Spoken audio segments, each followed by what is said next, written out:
La culpa no es de la gente. Ese es el título del programa de hoy porque esto ocurrió desde el principio, cuando empezó a complicarse la situación con la cuarentena, pero recrudeció muchísimo en los últimos días. El propio presidente Alberto Fernández y otros funcionarios del gobierno empezaron a hablar sobre la cuarentena y sobre el fracaso o no de las políticas del gobierno y apuntaron a la gente. Ahora vamos a dar algunos detalles, pero diciendo ustedes salieron, ustedes comieron asado, ustedes no se están cuidando, ustedes no tienen conciencia social. Y en realidad la culpa no es de la gente. La situación en Argentina está cada vez más delicada. En cuanto a la pandemia, hay cada vez más contagios y hay cada vez más casos. En cuanto a la economía, tenemos récord de desempleo y de pobreza. Y en cuanto a la situación sociocultural, lo dijo Facundo Manes esta semana con Marcelo Longobardi.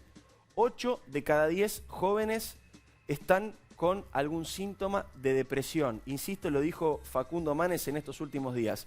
Lo estamos sufriendo todos a esto que está pasando. El más rico, el más pobre, el más oficialista, el más opositor.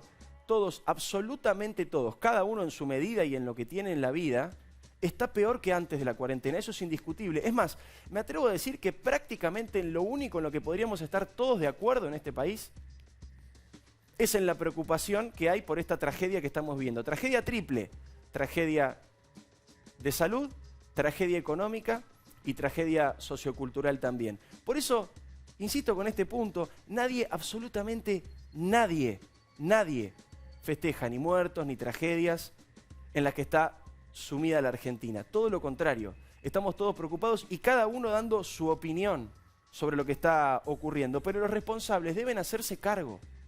Deben hacerse cargo los responsables de ejecutar las políticas públicas en la República Argentina. Durante este programa se dijo millones de veces y desde el principio, es más, si buscamos, no menos de 10 veces debemos haber mirado a cámara y haber dicho, cuarentena sí, cuarentena sí. Todos los países tienen o tuvieron algún tipo de cuarentena. No es eso lo que está en discusión. Nos quieren engañar, nos quieren hacer creer que hay un montón de gente que está absolutamente cerrada y tosuda y no quiere saber nada con la cuarentena. Y en realidad lo que se está diciendo es que hay diferentes tipos de cuarentena y la manera de aplicarla es responsabilidad de los gobiernos que lo hacen. Lo dijo Jorge Lanata con total claridad y sentido común como siempre. La pandemia es una cosa y la cuarentena es otra. La pandemia depende de variables que nadie puede controlar lamentablemente y está azotando al mundo entero, asolando al mundo entero. Pero la cuarentena sí es una medida política. La cuarentena sí está formada, conformada y construida por decisiones que toman los dirigentes, el presidente, el gobernador, el jefe de gobierno y de las diferentes opiniones que tiene cada uno. Yo en algo le quiero dar la derecha al presidente Alberto Fernández. Y voy a apelar a una metáfora de fútbol para hacerlo.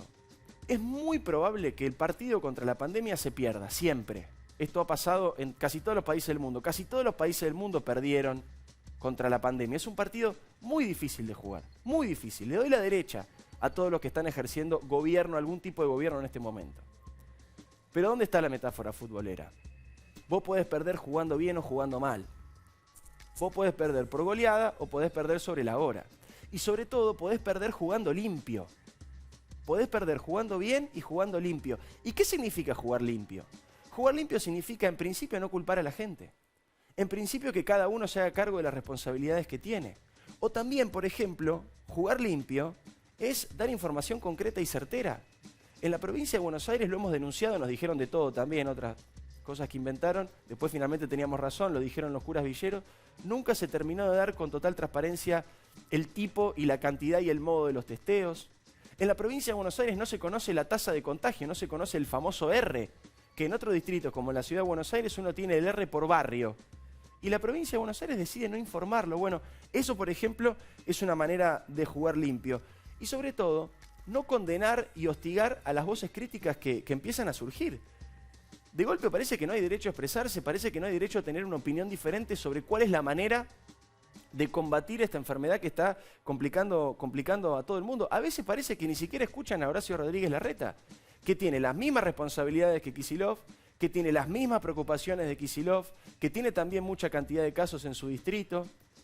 Le quieren imponer muchas veces la lógica de la cuarentena eterna, y no solamente eso, sino que en cada conferencia de prensa o cada vez que pueda hablar algún ministro o integrante del gobierno bonaerense, como el caso de Daniel Goyán o como el caso también de Kreplak, lo que buscan es culpar o responsabilizar a Horacio Rodríguez Larreta por lo que está pasando en la provincia de Buenos Aires. Y eso ocurrió desde el primer día. Acuérdense cuando Goyán, al principio de todo, ¿se acuerdan? Había publicado un mapa donde la ciudad de Buenos Aires estaba en rojo y el resto de la provincia estaba en blanco, como si fuera responsabilidad de la ciudad de Buenos Aires haber empezado con la ola de contagios. El gobierno, en lugar de escuchar otras opiniones diferentes, sin ninguna mala intención, sin ninguna mala leche, sino basadas en la misma preocupación que tenemos todos, decidió atacar y hostigar a esas personas que estaban de alguna manera diciendo, che, ¿no se puede hacer distinto? Esta cuarentena que tenemos, que estamos de acuerdo en que hay que tener, ¿no se puede cambiar un poquito? ¿No puede haber una variación mínima? Un poquito nada más. El gobierno no lo atendió, no lo entendió y terminó culpando a empresarios, grandes y chicos, a comerciantes, a runners, a tenistas, a periodistas, a remeros, a peluqueros y siguen las firmas. Y además nos acusan de anticuarentena.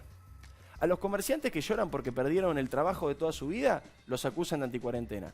A los periodistas los inventan cualquier estupidez. Nos inventan cualquier estupidez.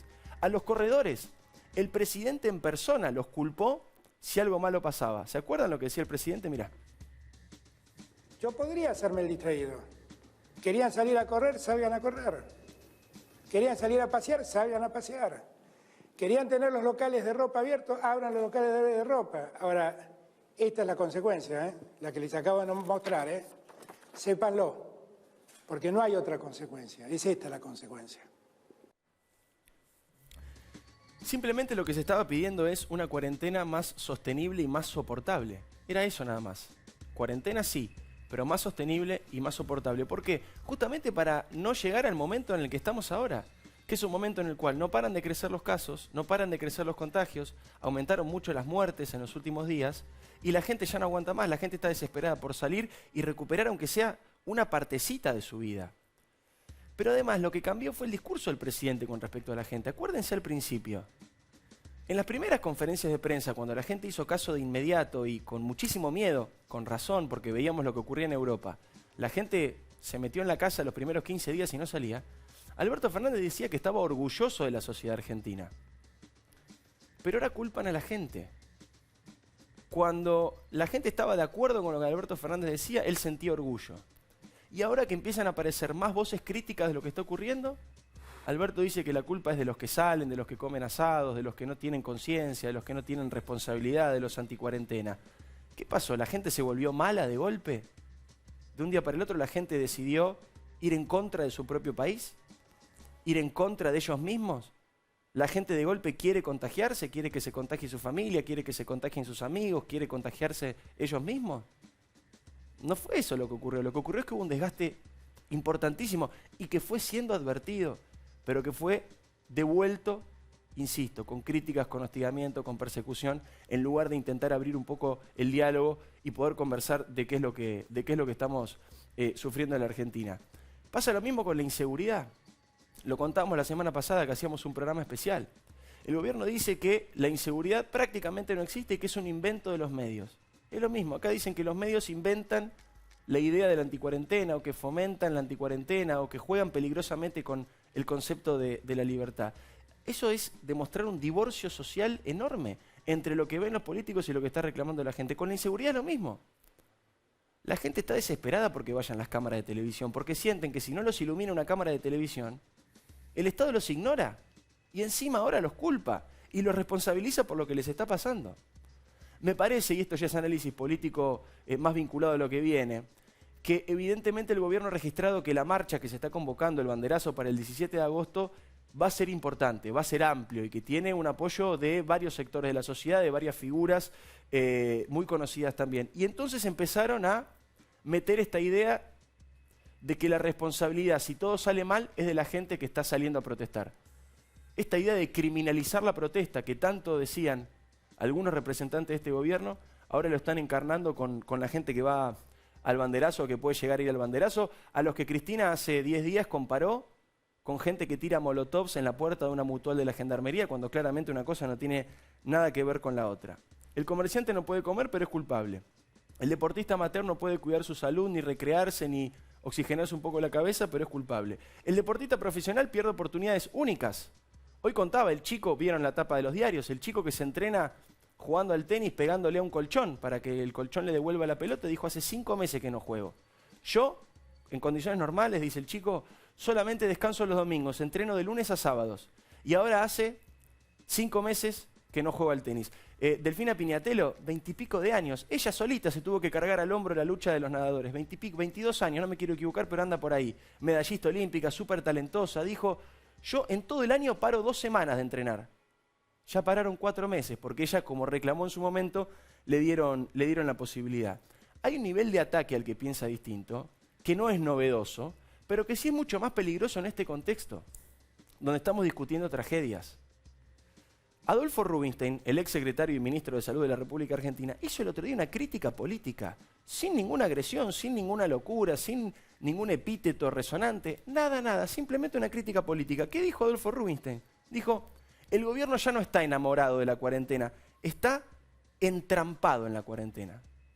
¿Es un concepto válido? ¿Es una cosa para discutir, para sentarnos y charlarlo? Bueno, ¿qué pasó? Le respondieron, le dijeron barbaridades. Salió Ginés González García, que es el que al principio decía que no le preocupaba el coronavirus sino el dengue, y que ayer dijo que los deportes no habían presentado protocolos, y hoy salieron todos los deportistas a decirle, no señor, sí, presentamos los protocolos. Fíjense cómo presentaba Ginés González García la problemática del coronavirus allá cuando esto recién empezaba.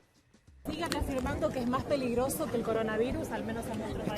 Está acá, ese existe. El otro es una hipótesis, a veces un poquito sobredimensionada mediáticamente, pero bueno, también estamos haciendo todo lo necesario para estar tranquilos y atentos a cualquier cuestión que tenga que ver con el coronavirus, pero este está acá, entonces intensamente, como dije, me preocupa más lo que tienen hoy los argentinos que lo que es una hipótesis que podríamos tener. ¿Se dan cuenta que se repite el patrón? El coronavirus es una hipótesis sobredimensionada por los medios. Siempre el enemigo es el mismo, algún representante de la sociedad civil, del sector privado y productivo de la Argentina. Siempre la culpa de los medios, incluso los que advertían sobre el coronavirus. Alguno podría decir, che, no sean malos con Ginés, en aquel momento no se hablaba tanto de la pandemia. No es cierto. Hay científicos del carajo argentinos como Fernando Pollack que ya en aquel momento decían, hay que cerrar, hay que cerrar antes de que sea tarde. Bueno, en aquel momento si decías que había que cerrar, estabas exagerando mediáticamente con la pandemia. Después cuando se empezó a decir, che, por ahí se puede empezar a analizar alguna alternativa de apertura mínima y de a poquito y suavecito, también los medios estaban conspirando. Siempre, hagan una cosa o la otra, siempre son los medios los que conspiran.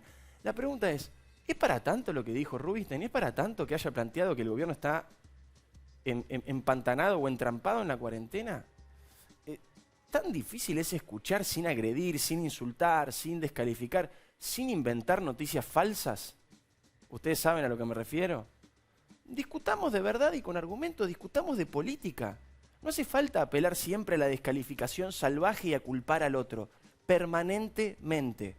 Lo último, cortito, porque quiero hablar con Osvaldo Bazán, quiero hablar con Waldo Wolf y está Roberto de Bac también, que es infectólogo de invitado en el programa. Alberto Fernández dijo que él tiene el botón rojo. Dijo, no se preocupen, ustedes digan lo que quieran, pero el que tiene el botón rojo soy yo. Estuvo gracioso Ginés ayer en A Dos Voces, cierto, le preguntaron por el botón rojo, dijo, no, es el botón que tiene para eyectar ministros. Dijo Ginés, la verdad que estuvo gracioso con la respuesta, salió elegante. Ahora, no es divertida, no hace falta ningún botón rojo, no está buena la expresión del botón rojo, no están buenas las expresiones bélicas en este sentido. Vayan a buscar el origen de lo que significa tener el botón rojo, no es nada agradable. No es nada agradable en la historia de la humanidad hablar de botón rojo, no es necesario. No es necesario llevarlo a ese punto. Lo dice Nelson Castro y lo quiero hacer propio en este momento. Dejen de buscar culpables y empecemos a buscar soluciones. Dejen de buscar culpables y empecemos a buscar soluciones, aunque eso signifique escuchar al otro, incluso al que no piensa igual.